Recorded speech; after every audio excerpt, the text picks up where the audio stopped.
Assalamualaikum teman-teman. Pada kesempatan kali ini saya akan membahas mengenai struktur, fungsi, dan perkembangan pada otak.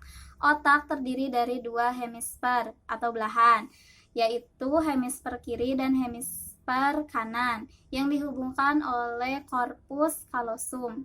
Tiap hemisfer terbagi lagi dalam bagian-bagian besar yang disebut sebagai lobus. Permukaan otak disebut sebagai korteks cerebri yang terbentuk dari sulcus dan gyrus. Korteks cerebri ini mempunyai peranan penting baik pada fungsi elementer seperti gerak, perasaan, dan panca indera maupun pada fungsi yang lebih kompleks yaitu fungsi mental dan fungsi kortikal. Fungsi kortikal ini diantara lain terdiri dari isi pikiran manusia, memori, emosi, persepsi, organisasi gerak, aksi, dan juga fungsi bicara atau bahasa. Apakah otak yang rusak dapat tumbuh kembali? Meskipun sel otak dapat tumbuh dengan cepat saat bayi dalam kandungan dan mampu memperbaharui diri ketika mengalami luka, namun adanya pertumbuhan dianggap tidak masuk akal. Hal ini terjadi karena ada beberapa sel otak yang mati dan tidak dapat diperbaharui lagi. Stroke dan berbagai penyakit yang disebabkan oleh kerusakan otak menjadi bukti bahwa tidak ada lagi pertumbuhan sel otak pada manusia dewasa.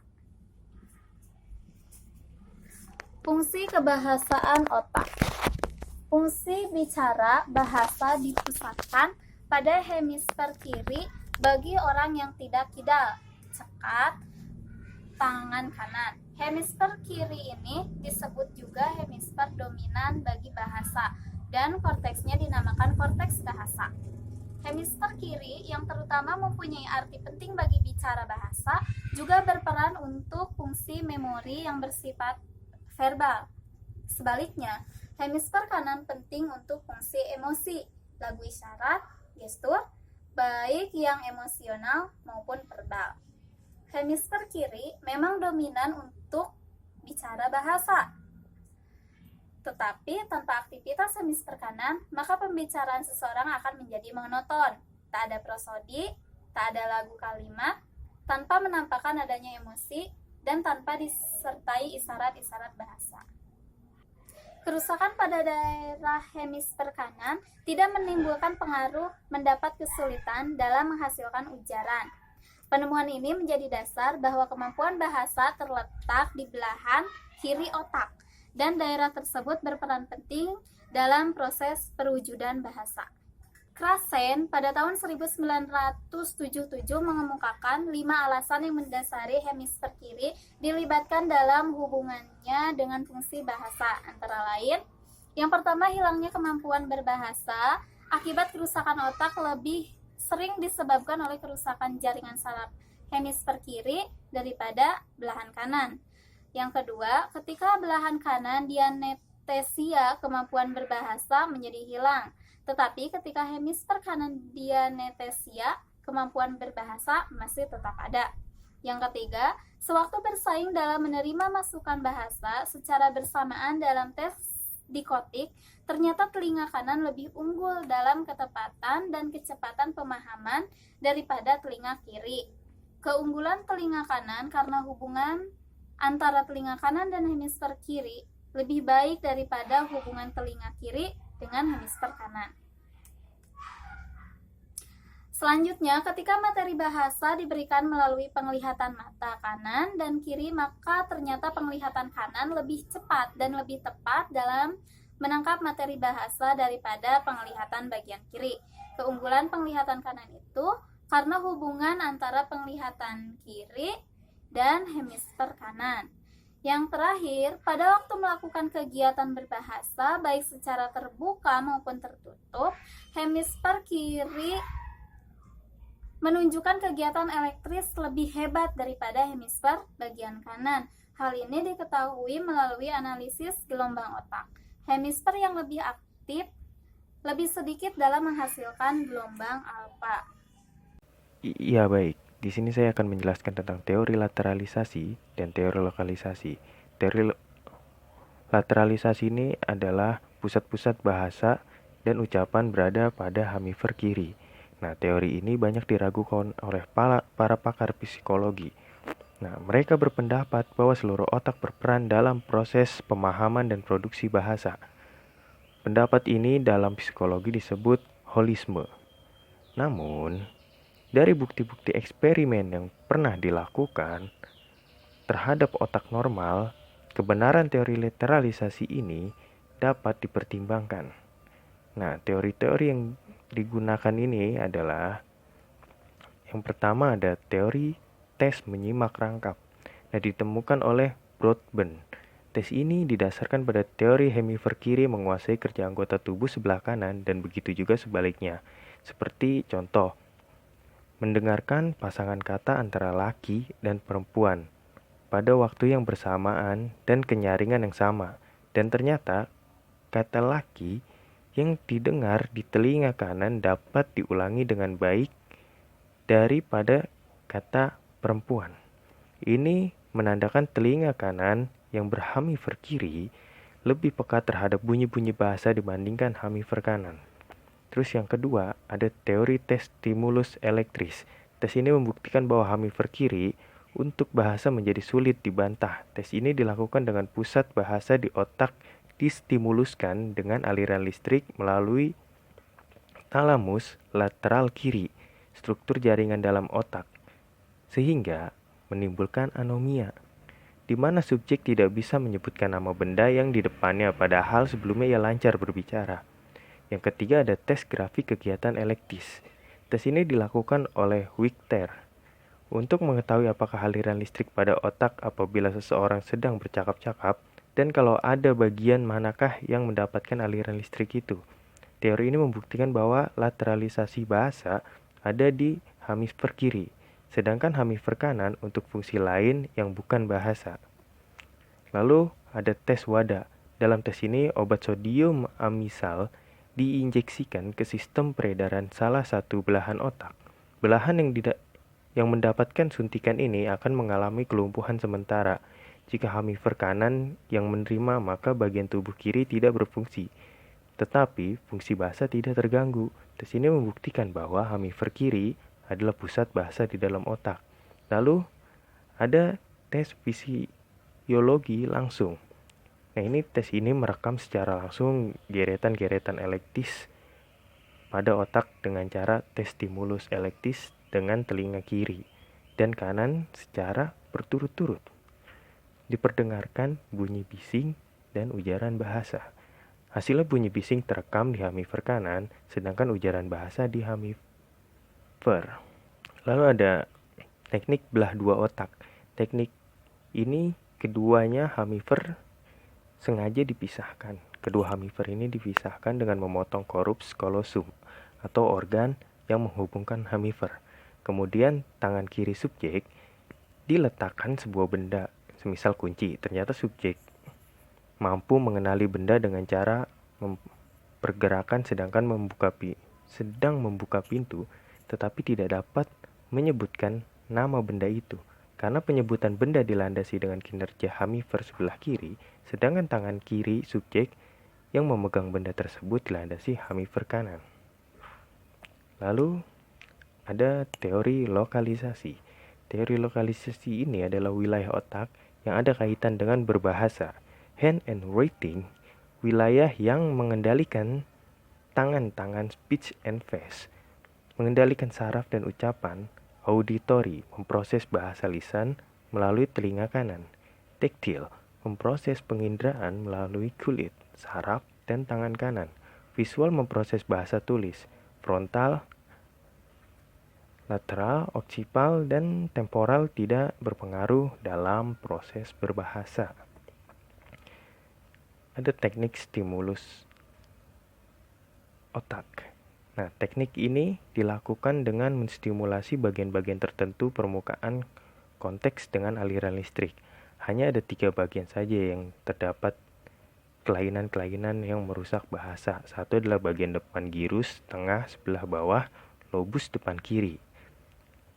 Yang kedua ada bagian medan temporo, premental, posterior. atau medan motor suplementer permukaan tengah belahan konteks. Yang kedua ada teknik perbedaan anatomi otak.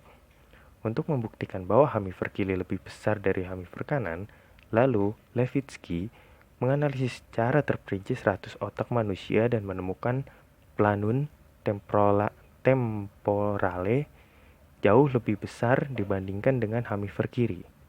Yang ketiga ada cara melihat otak dengan PET, positron emission thermography. Dengan PET, kita bisa melihat bagian-bagian otak, terutama korteks.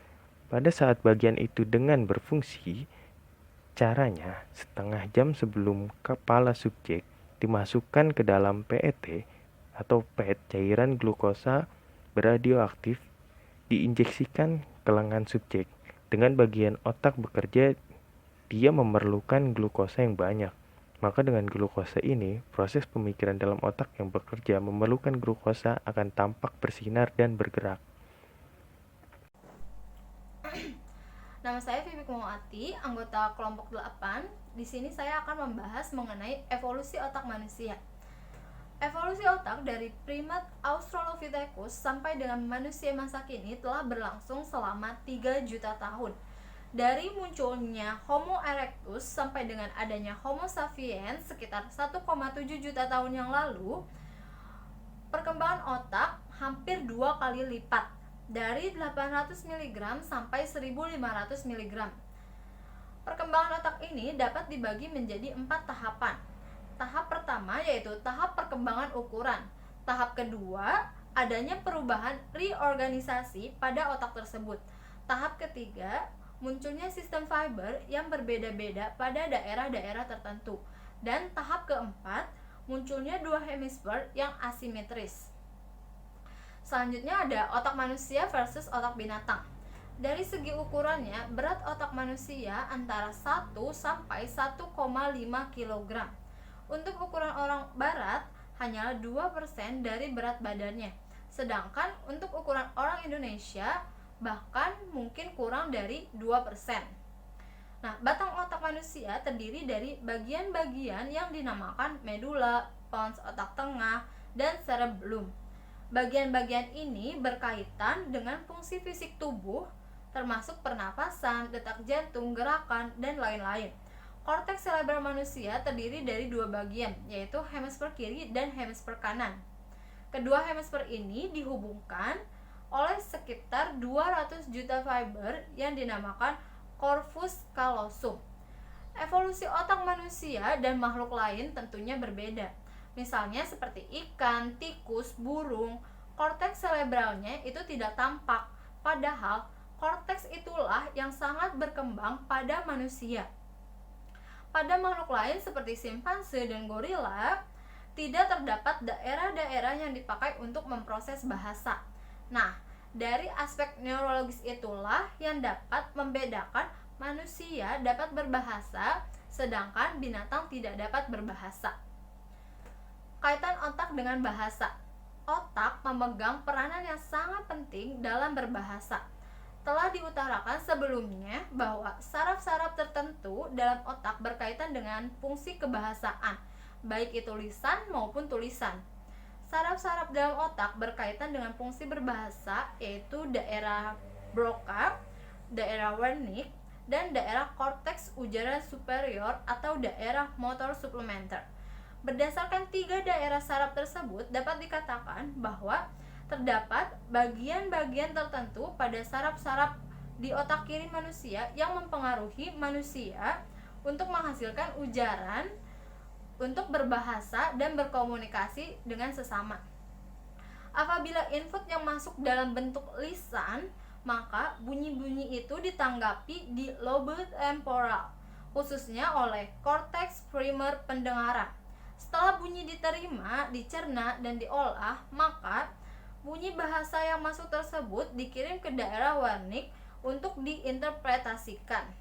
Lalu di daerah itulah bunyi-bunyi dipilih dan dipilah menjadi suku kata, kata, frase, klausa, dan akhirnya menjadi sebuah kalimat. Lalu ada peranan hemisfer kiri dan hemisfer kanan. Hemisfer kiri merupakan hemisfer yang paling dominan dan bertanggung jawab tentang ihwal kebahasaan.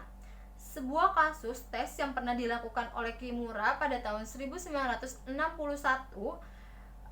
tentang decoding listening test, hasilnya menunjukkan bahwa dengan memberikan input mengucapkan kata da pada telinga kiri dan kata ba pada telinga kanan secara simultan, hasilnya menunjukkan bahwa input yang masuk lewat telinga kanan jauh lebih akurat daripada yang masuk lewat telinga kiri.